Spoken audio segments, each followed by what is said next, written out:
حسبنا الله ونعم الوكيل. ما درينا نتحمل الظلم من الحكومة حقنا ولا من تجارنا. ما نقول إلا اللهم إن احنا من اليمن وأنت أرحم الراحمين.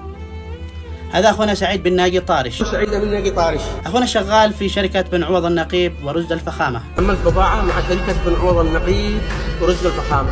حمل بضاعة من عدن إلى الحديدة. الرجال حمل بضاعة، وصل له نص الطريق اختلبت عليه الدينة والبضاعة تبعثرت وتعور، يعني حادث قضاء الله وقدره. يتواصل بالمدير، افزع، سوي، رسل ناس، افعل. قالوا دبر نفسك وبنحاسبك عن آخر ريال. قسما بالله العظيم إنه كلمنا كده، أي ريال تقدمه تديله حقك بتتحاسب به، للعمال ولا لأي حاجة، كل شيء بتتحاسب به لما توصل عدن. باع سيارة وباع ذهب وتدين، المهم خارج نفسه. بعد سيارة، بعد ذهب وعدنات تدين. خارج نفسه.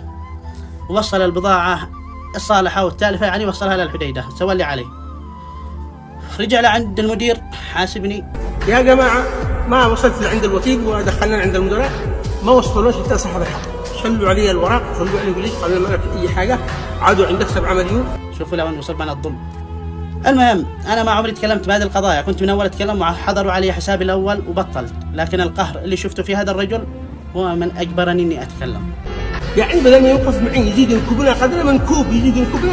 ألتكم بالله كل من شاف المقطع هذا إنه يوقف معي، يا مصممين يا مشهورين يا أي واحد يوقف معي، جعل الله وقفته في ميزان حسناتهم القيامة.